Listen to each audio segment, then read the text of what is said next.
પ્રાચીન કાળથી આપણને આશીર્વાદ રૂપે આ દેન આપી ગયા છે. ગુરુ અને શિષ્યનો નાતો આદિ અનાદિનો છે. એ આપણને નથી ખબર, પણ સંતો બધું જાણતા હોય.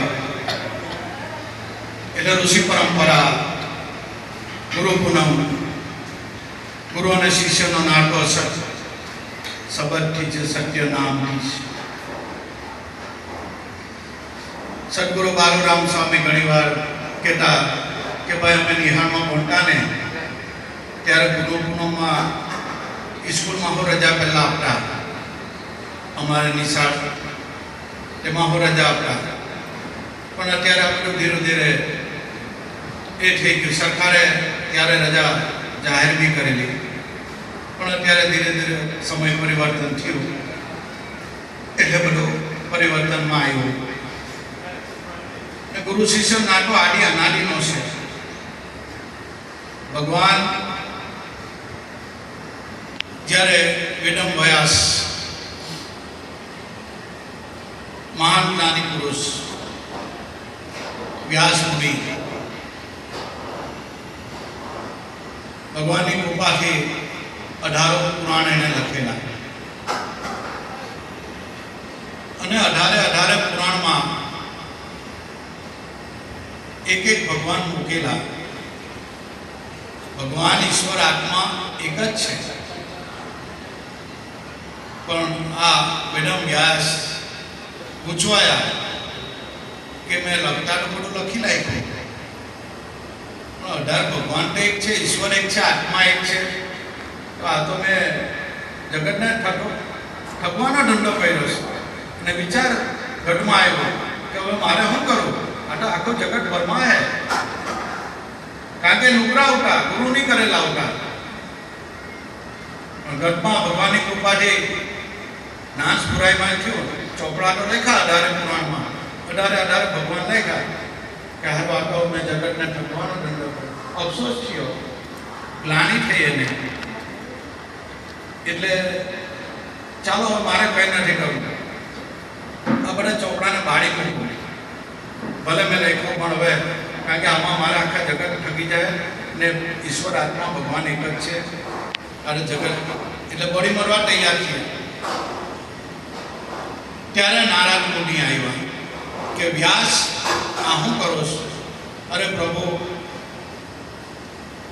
પ્રભુની કૃપાથી આ શાસ્ત્રો તો રચ્યા, પણ 18 પુરાણમાં એક ભગવાન મૂકો, આમાં આમાં આમાં આમાં હવે મારે શું કરવાનું? એટલે હું બળી મરવા તૈયાર છું. નારાયણ કે વ્યાસ મુનિ એવું નહીં કરતા, આ શાસ્ત્રો આપણને કામ લાગે, કારણ કે નિર્ગુણની વાત જલ્દી સમજાય નહીં. તો શાસ્ત્રો વાંચીને બી ગમે ત્યારે સદગુરુનું શરણ ઉઠે. એ એક પગથિયું છે શાસ્ત્ર. આપણા ભારતના જે શાસ્ત્ર છે ખોટા નથી, બધા સાચા છે, એમાં વસ્તુ મૂકેલી છે. પણ ગુરુ વગર ઘોર અંધકાર છે. શાસ્ત્રમાં બધું જ લખ્યું છે, બધું આપ્યું જ છે, પણ જ્યાં સુધી બ્રહ્મની સદગુરુ નહીં મળે ત્યાં સુધી આ વાત અધૂરી રહી જાય. એટલે કે પ્રભુ હવે મેં કોને ગુરુ કરું? તમે જ મારા ગુરુ થાવ. ત્યારે નારાયણ મુનિ એમને બ્રહ્મ ઉપદેશ આપ્યો અને સત્ય શું છે, ઈશ્વર આત્મા શું છે એની દિવ્ય અનુભૂતિ કરાવી. ત્યારથી આ વ્યાસ મુનિમાં તરીકે ઓળખાય છે, કારણ કે ગુરુ કહેતા અંધકાર અને રૂપ કહેતા પ્રકાશ. સદગુરુ સંતો આપણને મળે એ અજ્ઞાન રૂપી અંધકારમાંથી જ્ઞાન રૂપી પ્રકાશમાં લઈ જાય. અજ્ઞાન શું છે? મોટામાં મોટું અજ્ઞાનનું આ શરીર છે, એનાથી બીજું કોઈ અજ્ઞાન નથી. હું દેહ છું, દેહના દુઃખે દુઃખી, દેહના સુખે સુખી, દેહની ઇન્દ્રિયો આ તે બધું એની અંદર આપણી વૃત્તિ એટલી તડાકમય થઈ ગયેલી છે કે સ્વીકારવા તૈયાર નહીં. અને વ્યાસને આ બ્રહ્મ ઉપદેશ આપ્યો છે કે વ્યાસ તારું સ્વરૂપ સચ્ચિદાનંદ સ્વરૂપ જાણ. ભગવાનનો જ અંશ છે, તારામાં જ પ્રભુ રમી રહેલા છે. આ ઉપદેશ આપીને એનો દેહાભ્યાસ કાઢી નાખ્યો ને બ્રહ્મ પ્રકાશ કરી આપ્યો. ને ગુરુ આપણને અજ્ઞાન રૂપી અંધકારમાંથી જ્ઞાન રૂપી પ્રકાશમાં લઈ આપે. અજ્ઞાન હું શરીર છું એ મોટામાં મોટું અજ્ઞાન, ને જ્ઞાન રૂપી પ્રકાશ. આપણું સ્વરૂપ જ સચ્ચિદાનંદ સ્વરૂપ છે, સ્વયં પ્રકાશ છે. આત્માનું આપણું સ્વરૂપ છે બધાનું. પણ ગુરુ મળ્યા તો આપણને આ ગમ પાડી. જ્યાં સુધી જીવનમાં બ્રહ્મની સદગુરુ નથી મળ્યા ત્યાં સુધી જપ તપ તીરથ વ્રત બધા બહુ કરવું પડે. આ બધું કરવાનું ફળ કે જીવનમાં કોઈ સાચા સદગુરુનો ભેટો થઈ જાય, બસ આ એનું ફળ. જે આપણે સગુણ ઉપાસના કરેલી, જે ભજન કરેલા, જે આપણે બધું કરેલું, કથા કરેલી, હોમ કરેલું, બધું જે આપણે સગુણ ઉપાસના કરેલું, એકાદશી રહેલા, બધું આપણે જે કરેલું વ્યર્થ નથી જતું, પુણ્ય એનું મળે છે. પણ આ બધી અનેકો સાધના કરતા કરતા જીવનમાં કોઈ બ્રહ્મની સદગુરુ મળી જાય તો શેરો આવી જાય. એવા બાલુરામ મહિલા, બસ બાપા મહિલા. આપણે બધું બધાએ કરેલું, આ એનું પુણ્યનું ફળ કે સાચા સદગુરુ મહિલા. બાકી આજે સાચા સદગુરુ મળવા બહુ દુર્લભ છે, કોઈક જગ્યાએ બધે નહીં.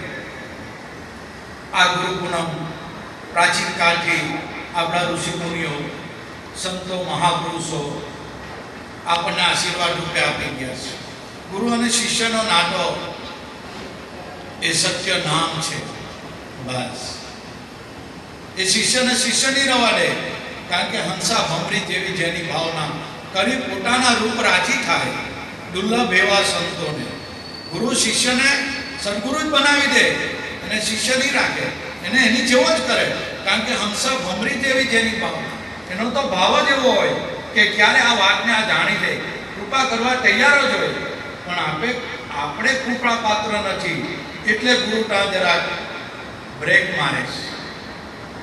આપણે કૃપા પાત્ર બનવા માટે જ આ મંડપ, મેળાવડા, બીજ, પૂનમ, સત્સંગ, માહોલ, આ બધા બસ એવાનું મનનું કારણ છે. મન નિર્મળ થવા માટે આ સંતો મૂકી ગયા. ને જો મન નિર્મળ થઈ જાય તો સ્વયં પ્રકાશ આમાં રમી જ રહ્યો છે, સ્વયં ભૂ આપણો. એટલે ગુરુ શિષ્યનો નાતો એ સત્ય નામથી સંબંધ છે. દેહનો સંબંધ નથી. તમારો મારા દેહની ઓળખાણ એ ખોટી ઓળખાણ છે, એ સાચી ઓળખ નથી. સાચી ઓળખ કઈ? ગુरु समाना शिष्य में, शिष्य को लग रहा है ने विसराया विसरे नहीं, एक आत्मा डोडे. बालूरामे एकरूपता करावी, એને જુદાની માયના બાલુરામે. બાપા આપણને કહેતા જે તારામાં છે એ જ મારામાં છે, અને એ જ સર્વમાં છે, અહીંયા કોઈ જુદો નથી. આ બાલુરામનું સ્વરૂપ છે, આ સોમજી બાપાનું સ્વરૂપ છે. આવા સંતોને ગુરુ આપણને મળેલા છે. બાકી વાલા આજે ગુરુ સાચા મળવા એ ભાગ્યે જ મળે. બાપાએ ઓળખાણ આપી, ઓહમ હું ને સોહમ તું, હું તુંમાં ભળી ગયો. પછી રહ્યું હું નદી સમુદ્રમાં ભળી ગઈ, સમુદ્ર પાણી ભેગું પાણી થઈ ગયો, પછી કોઈ છૂટું પડે એવું નથી ભાઈ. બસ સદગુરુ આ જ, બસ તારો આત્માનું જ સ્વરૂપ છે, તું પોતે જ છો. બીજું કોઈ ભગવાન ઈશ્વર આત્મા કોઈ છે નથી. તારું સ્વરૂપ તને ખબર નથી. ખબર માટે સદગુરુ કરવા પડે. ગુરુ શા માટે? કે આપણા નીચ સ્વરૂપની ઓળખાણ કરાવે. અને બાલુરામના ભજનમાં બાપાએ ગાયેલા છે કે ભાઈ હવે ચીટી જા, ગુરુ શરણે જવામાં કલ્યાણ છે. આ વેદો વચનના પ્રમાણ છે. વેદો, ઉપનિષદો, આપણા ભારતના શાસ્ત્રો બધા જ એ ગુરુ તરફ આંગળી ચીંધે છે કે હવે ગુરુ શરણે જવામાં કલ્યાણ છે. એને સમર્પિત થઈ જવાનું કે બાબા ગમે તેવા ગાના ગબલા પણ તમારા બાળક છે, બસ એની ખોળામાં રમવાનું છે, બાપાના ખોળામાં. આપણે બીજું શું કરવાનું? કાંઈ નહીં. એવા વેદ વચનના પ્રમાણો છે. વેદ, શાસ્ત્રો, પુરાણો બધા ગુરુ તરફ આંગળી ઇશારો કરે છે. ગુરુ બ્રહ્મા, હરિહર દેવતા, શિવ સંગાદિક ઋષિ મુનિ એને સેવતા. આપણે તો નહીં. શિવ સંગાદિક ઋષિ મુનિ, બ્રહ્મા, વિષ્ણુ, મહેશ અને અવતાર જેવા અવતાર એને પણ ગુરુ કરવા પડેલા. રામ થઈ ગયા, વશિષ્ઠને ગુરુ કર્યા. કૃષ્ણ ભગવાન થઈ ગયા, એને પણ ગુરુ કર્યા. સાની પારમી ઋષિ વિશ્વામિત્ર એવા ગુરુના સાનિધ્યમાં રહ્યા. રામદેવ પીર બહારના ચંદ્રે ગયા. અવતારો પણ ગુરુ કરેલા છે. ગોવિંદ કરતા ગુરુ મહાન છે. બસ ગોવિંદ તો સાઈડ પર રહી જાય, પેલો મારો સદગુરુ. બસ જો નક્કી થતું હોય તો એ જ ગોવિંદ છે, બીજો કોઈ ભગવાન નથી. એ જ પણ હાર ચાલમાં છે ને, તમને મને વિશ્વાસ નહીં આવે. શરીર ભગવાન નથી, પણ શરીરની અંદર જે ચેતન તત્વ રમી રહેલું, બસ એ સંતો એની તરફ, આત્મા તરફ ઇશારો કર્યો છે કે ગુરુ બ્રહ્મા હરિહર દેવતા સિંધ સંકાદિક ઋષિ મુનિ એને સેવતા. બ્રહ્મા વિષ્ણુ મહેશ બી ગુરુના નામનું સ્મરણ કરી રહેલા છે. ગુરુ સેવ્યાથી સત્ય સમજાય છે, સત્ય અનુભવમાં આવે. આ બાપાના શબ્દ છે. ગુરુ સેવ્યાથી સત્ય સમજાય. ગુરુને કેમ સેવવાના? ગુરુને ચાંદલો ચોખા આ તે પગે લાગવાનું, પૂરા પહેરવાનું, એ તો આપણે વિવેક મર્યાદા છે. કારણ કે એની ગુરુની આજે સંતોની બોડી પણ પૂજાય છે. કેમ? એના ગઢમાં સત્યનું પ્રાગટ્ય થયું છે, એટલે આજે બોડી બી પૂજાય છે. પણ બાપા ક્યાં આ બોડી તરફ ધ્યાન નહીં આપતા. આ તો 5 તત્વોનો કોઠરો છે, આજે નહીં તો કાલે પડી જવાનો. પણ અખંડ ગુરુ તારામાં રમી રહેલો છે. બહારના ગુરુ શું કરે? જે 5 તત્વોનું શરીર લઈને આપણા સદગુરુ બાલુરામે શું કર્યું? બહારના ગુરુ આપણને અંદર લઈ જાય. જો અંદરના ગુરુની ઓળખાણ કરાય આપે. એ કયો ગુરુ? બેની મને ભીતર સદગુરુ મળ્યા, હવે વર્તાણી આનંદ લીલા મારી પાયો રે, બેની મને ભીતર સદગુરુ મળ્યા. બસ ગુરુ એ જ આત્મા છે, એ જ ભગવાન છે, એ જ ઈશ્વર છે. આધ્યાત્મિક લાઈન જોવા દઈએ એ કઈ આ 5 તત્વનો ચામડાનો કોઠડો નથી ભાઈ. એ તો અર્ચન પૂજન આપણે કરીએ, વિવેક મર્યાદા રાખીએ, એ ઋષિ પરંપરા છે, એ બી જરૂરી છે. કારણ કે ભક્તિમાં વિવેક મર્યાદા નહીં હોય તો ભક્તિ કંઈ કામ નહીં. જેનામાં વિવેક મર્યાદા નથી એ ભક્તિ નકામી છે. એ ગમે એટલું કરે પણ એ બધું વ્યર્થ છે. ખાસ વિવેક મર્યાદા. અને બાબાએ કીધું કે ગુરુ સેવ્યાથી સત્ય અનુભવમાં આવે. સત્ય સમજાય, સમજાય મતલબ અનુભવમાં આવે. ગુરુને કઈ રીતે સેવવાના? શ્વાસ ઉશ્વાસમાં સત્ય નામ બાપાએ આપેલું ને, એ ગુરુ છે. બીજો કોઈ ભગવાન નથી, એ જ ભગવાન છે, એ જ ઈશ્વર છે. આ રીતે ગુરુને સેવવાના. ગુરુ બનાવવાના નહીં, ગુરુ સેવવાના. ગુરુ સેવ્યાથી સત્ય અનુભવમાં આવે છે. નિજ આત્માનો અનુભવ થાય છે. જો બાપાએ નિજ શબ્દ પ્રયોગ કર્યો, નિજ આત્મા એટલે પોતે બીજો કોઈ આત્મા કે ઈશ્વર ભગવાન છે જ નથી. આખા વિશ્વમાં તમે ઓઢીને ઠાકોર કોઈનો મળ્યો છે કે આપણને બધાને મળવાનું નહીં મળે. આપણું જ સ્વરૂપ છે. જેને જેને અનુભવ થયો, સંતો મહાપુરુષોને જેને, એ આમાં અનુભવ થયો. દરેક સંતોને કે ગુરુ સેવ્યાથી સત્ય અનુભવમાં આવે. નિજ આત્માનો અનુભવ છે. તમારું મારું સ્વરૂપ આત્માનું સ્વરૂપ છે, પણ ભ્રાંતિના ભૂલ્યા, ભવ ભૂલ્યા. આવા સાચા સદગુરુ વિના ભ્રાંતિ કોણ કાઢે? આ તો બાપા મહિલા એટલે ભ્રાંતિના ભૂકા કરી રાખ્યા કે તારું સ્વરૂપ આત્માનું સ્વરૂપ જાણ. તો પોતે જ છો, તારી સિવાય અખિલ બ્રહ્માંડમાં કોઈ બીજો, વિશ્વમાં કોઈ ભગવાન નથી. આ બાપાના સ્વરૂપ નિજ આત્માનો અનુભવ, નિજ સ્વરૂપ પોતે જ છે. આત્માનો અનુભવ થાય. પછી બાપાએ શું કીધું? જે સમજ્યા ગુરુજીની શાન. ગુરુજીની શાન કઈ બાપાની? જે સમજ્યા ગુરુજીની શાનમાં, એ તો લીન થયા પ્રભુજીના ધ્યાનમાં. ગુરુની શાન શ્વાસ ઉશ્વાસમાં સોહમ નામ સમર્વ. જે સદગુરુએ સત્ય નામ આપેલું એનું સ્મરણ કરવું, આ ગુરુની શાન છે, બીજી કોઈ શાન નથી. જે સમજ્યા ગુરુજીની શાનમાં. ગુરુજી શાન શા માટે કર્યા? કે શ્વાસની બહુ કિંમત છે. એક શ્વાસ ગયો એ ફરી પાછો આવે કે નહીં આવે એની કોઈ ગેરંટી નહીં મળે. એટલે જે સમજી ગયા કે ભાઈ આ શ્વાસ આપણે નાના થયા, યુવાન થયા, આપણે વૃદ્ધ થયા, બધું બદલાઈ ગયું. રૂપિયા, પૈસા, ઘર, બંગલા, ગાડી, મોટર, પૈસા, ટકા, પટ્ટી, આ બધા રિલેશન બધા બદલાઈ ગયા. એક વસ્તુ બદલાતું નથી, એ આપણો શ્વાસ. એ આપણી હાથેના હાથે જ છે. હોઈ જાય તો શ્વાસ ચાલે. આપણું શરીર તો પડી ગયેલું, શ્વાસ ચાલતો છે. જો શ્વાસ હોઈ ગયો ને તો બધું જ હોઈ જાય. શ્વાસ આપણી હાથેના હાથે જ છે. મનુષ્યનો જ્યારે જન્મ થાય છે, પહેલું કાર્ય મનુષ્ય શું કરે છે? શ્વાસ લેવાનું. પહેલામાં પહેલું કાર્ય મનુષ્યને જ્યારે જન્મ થાય, બાળક અવસ્થામાં પૃથ્વી પર આવીને પહેલું કાર્ય શ્વાસ લેવાનું. અને જ્યારે એનો દેહ નાશ થાય તો છેલ્લું કાર્ય શ્વાસ મૂકવાનું. બસ જે સમજ્યા ગુરુજીની શાન. આ શ્વાસની બહુ કિંમત છે. એક એક શ્વાસા લાખો કરોડ રૂપિયાની કિંમત અંકાય એવી નથી. એ અમૂલ્ય ખજાનો છે. આપણા શ્વાસ એ અમૂલ્ય ખજાનો છે. એ આ બાપાની શાન. શ્વાસને શા માટે સંતોએ મૂલ્ય આપ્યું? આત્માની અનુભૂતિ કરાવી.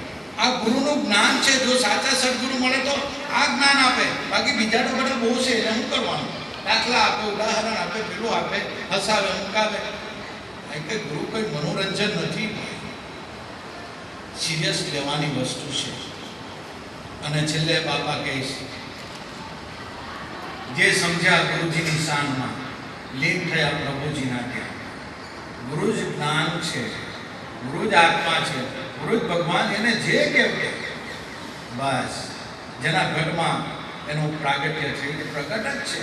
પણ સુરતાના અનુસંધાન જેને થઈ જાય, સત્ય નામમાં આપો આપને ઓળખી લે કે પોતે કોણ છે. બસ એ આપણી સાચી ઓળખ છે.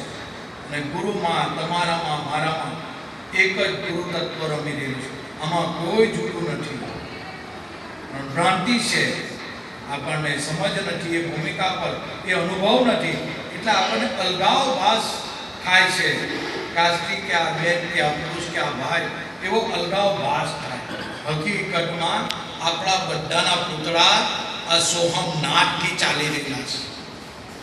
બસ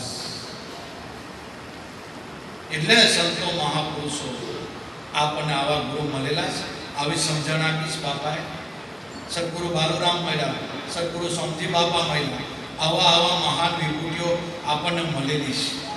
એ આપણા કંઈ સદભાગ્ય હે તો આવા સદગુરુ આપણને મળે, આવા સંતો મહાપુરુષો મળે. બસ ગુરુ પૂર્ણિમાનો મહિમા અનંત છે. પણ આપણા કાર્યક્રમ પ્રમાણે આપણે રહેવાનું છે. દૂર દૂરથી મારા ગુરુભાઈ, ગુરુબહેનો બધા આવ્યા છે. બસ એક વાત પૂરી રાખજો. કોઈ કે મેં તને આત્મા ભગવાન બતાવું, ભાઈ તું તારો ભગવાન જોયા કરજે. અમને જરૂર નથી. અમારા સદગુરુએ બસ અમને પરિપૂર્ણ કર્યા જ છે. એની કૃપાનો વરસાદ અમારી પર વરસેલો જ છે.